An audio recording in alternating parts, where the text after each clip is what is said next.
Assalamualaikum. Welcome to my YouTube channel.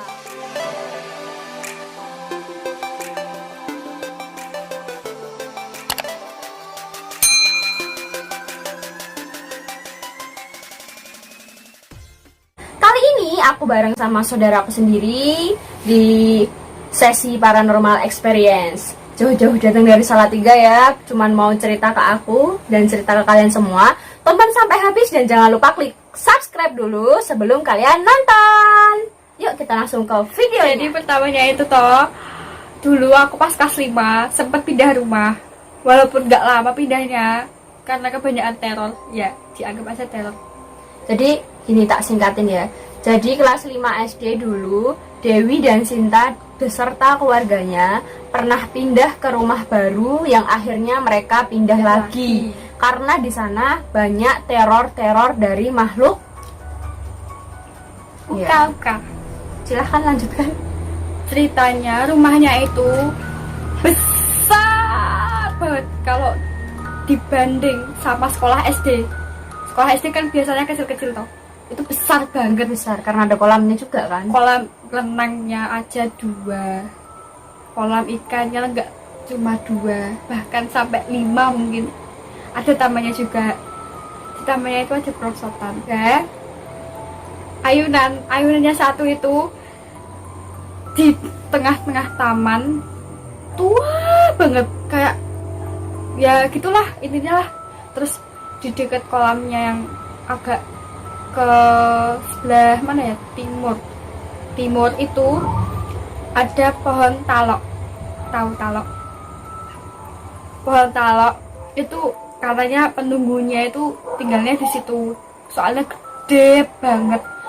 Terus sempat aku dengar cerita jadi aku punya temen di sana pada cerita, itu ke rumahnya gini loh, rumahnya gini, nanti gini. Rumahnya angker, banyak penghuni gitu. Suka ada yang, bahkan depan rumah kan jalan raya itu sering banget kecelakaan, bahkan kecelakaannya parah-parah. Depan rumahnya aja juga kuburan. Terus kejadiannya aku alami ini 2 kali. Kalau di rumah itu 2 kali ya. Pas aku akhir-akhir mau pindah rumah situ, mungkin hantunya mikir, alah mumpung meh pindah tak ganggu sekali lagi biar aku puas mungkin gitu ya. Dan ganggunya itu lu gak wajar banget sumpah. Kenapa Mami? Tengah malam. Jadi aku kan kalau tidur sama Dewi itu cuma berdua, kamarnya aja gede banget. Dah sebelah kasurku itu. Jadi kamu intinya di situ udah kayak berasa anak sultan gitu ya. Memang kamar mandi aja di dalam kamar, bayangin. Kok aku malah jadi curiga itu rumah hasil ya. Kayaknya iya. Iya gak sih? Aku mikir kalau seluas itu dan tadi sebelum tag tadi Sinta sudah sempat cerita di rumah itu tuh udah banyak yang ngebeli juga dan akhirnya dijual lagi karena banyak teror-teror seperti itu. Jadi memang sekarang aja ada orang lagi di situ. Jadi baru terus orangnya. Baru terus, aku setiap hari lewat kan dekat, maksudnya pindah itu nggak jauh banget dari rumahku yang lama ini. Maksudnya ganti terus. Aku pikir nggak bakal ada yang betah di situ aku. Kecuali harus dibersihin dulu ya mungkin ya. Mungkin. Jadiannya malam-malam itu kan aku kalau tidur selalu dengerin musik. Ceritanya mau matiin tengah malam, jam berapa ya, jam 2-an kayak sama hujan, habis hujan, jadi cuma rintik-rintik gitu tok. Suasananya aja serem loh. Lampu aku matiin, terus aku cuma pakai lampu tidur. Jadi remang-remang gitu ya. Lampunya aja warnanya kuning kok. Remang-remang. Habis itu aku ngeliatin ke arah pintu tuh kayak ada yang ngeliat lewat-lewat gitu. Lewat-lewat ngeliat, bahkan kayak ada yang manggil-manggil, sudah aku keluar gitu loh. Terus aku kan ya agak berhenti, udah hampir nangis tuh. Aku udah hampir nangis, udah doa terus, hampir nangis. Terus aku bangunin Dewi tuh. Dewi itu saat itu keadaan lagi sakit. Mungkin pas aku bangunin itu dia jawabnya gitu, mungkin dia emosi karena kerasa keganggu kan. Aku bangunin, Dewi pindah yuk sama mama sama papa aja. Apa tuh, tidur loh. Dia bahkan sambil bentak-bentak aku, mungkin Dewi kerasukan hantunya juga. Habis itu ya udah lah, aku lanjut, intinya mau lanjut tidur lagi, tapi udah kayak ketakutan banget, bahkan aku cuma bisa genggam selimut, cuma bisa gelau-gelau diri aku sendiri, kayak nyakar-nyakar diri aku sendiri, kayak nyiksa diri aku sendiri saking takutnya. Bahkan saat itu rasanya badan itu kayak panas dingin, keringet dingin gitu. panas dingin, intinya merinding lah. Itu kira-kira sekitar jam berapa sih? Pokoknya lewat jam 12 lah ini lah. Kamu ngapain belum tidur? Udah tidur tapi kebangun. Oh, itu jadi kondisinya kamu udah tidur tapi kebangun. Habis itu aku kan pengen gitu nelpon mama, takut gitu loh, pengen ditemen sama mama lah, daripada nelpon kamarku sama mama aja depan belakang, maksudnya depan. Cuma ke alatan dapur. Habis itu mending aku manggil toh ya, teriak-teriak, mama sini mah. Tapi yang aku rasain tuh aku kayak udah teriak banget gitu loh, padahal ki nggak ada suaranya, cuma kayak bisik-bisik mah gitu loh. Jadi orang dengernya kamu bisik-bisik, padahal kamu itu udah teriak banget, kenceng banget sampai ini tenggorokan kering banget. Habis itu Dewi, kak, mbok gak usah kayak gitu toh, nanti nak sing datang bukan mamah gimana, malah orang lain gimana. Kak, mbok gak usah kayak gitu toh, sing datang bukan mamah gimana, malah orang lain gimana. Aku tambah nangis saat itu. Dewi itu sebenarnya di situ kerasa loh ya. Kayaknya kerasa. Orang bisa bilang kalau yang datang bukan mamah gimana? Dia itu cuma bisa apa? Kerukupan kemul lah ini nih. Kerukupan kemul. Sembunyi di kemul. Ya, sembunyi di selimut. Itu sama di bawah boneka. Jadi boneka kesayangan Dewi yang dibeliin papa pas ulang tahunnya itu lah. Di bawah situ aku mikir kayaknya dia tahu tapi dia ngumpet. Soalnya dia kan nggak berhadapan sama pintunya itu. Kamu yang berhadapan. Pas aku nengok itu kayak udah dia yang liatin aku tapi belum berani liatin wujudnya. Jadi aku cuma ya Allah lindungi hamba, cuma gitu doang. Sebenarnya sih nggak takut ya, tapi cuma takut kalau misal aku diapa-apain, misal dibawa ke alamnya gimana cara. Kami coba baik. Ya aku pikirin itu. Habis itu ya udahlah aku cuma doa. Habis itu mangga mama gak mempan, Dewi malah ngomong gitu, aku udah takut kan. Habis itu aku tidur ngadep Dewi, mainan HP, ceritanya mau nelfon mamah kan.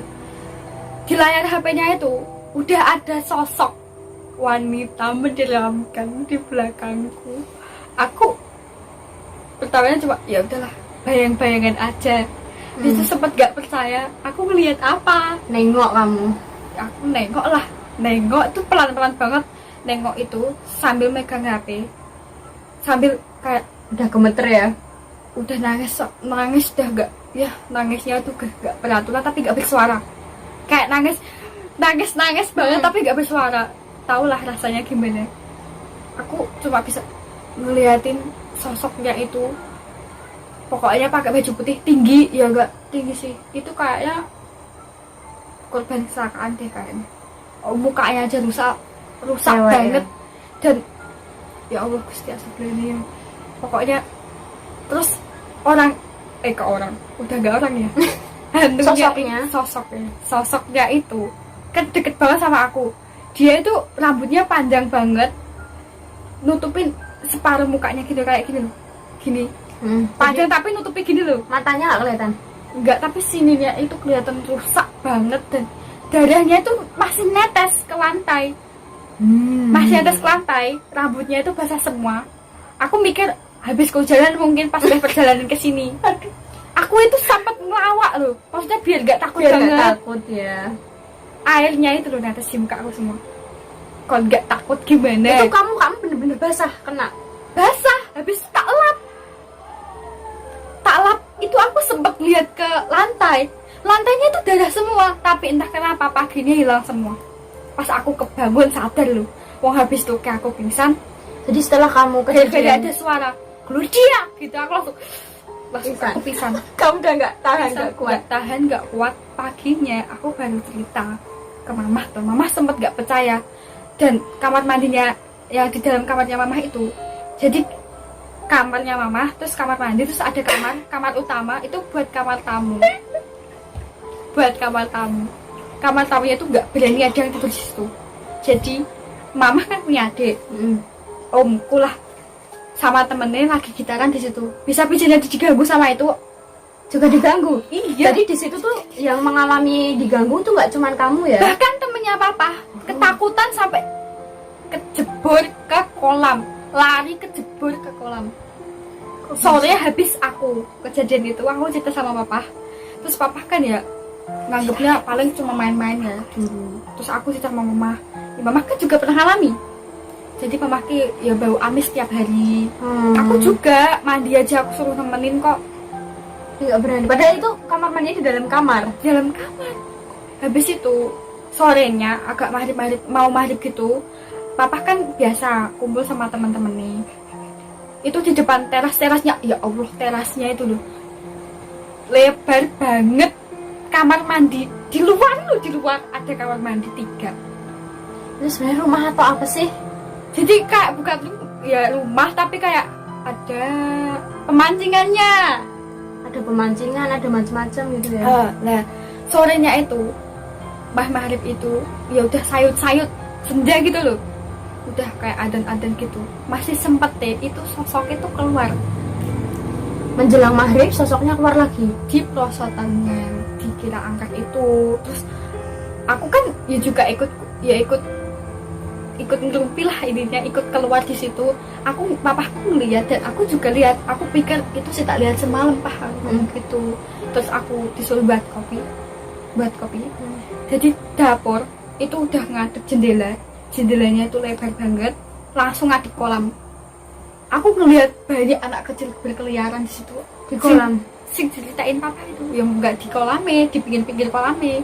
Sing sebelumnya pernah kejadian papa ngelihat itu semua malam-malam juga. Jadi sebenarnya papamu tuh udah tahu ya di situ banyak isinya gitu. Banyak isinya. Iya. Berarti banyak sosoknya Iya. gitu.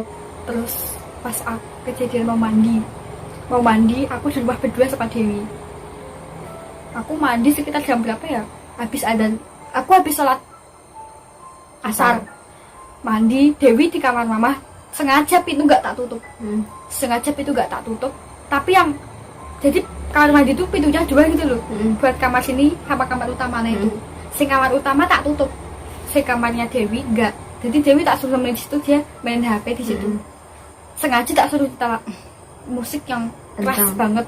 Aku mandi, lagi mau gini loh. Pintunya sing tempatnya Dewi brak, sing tempat sini buka brak.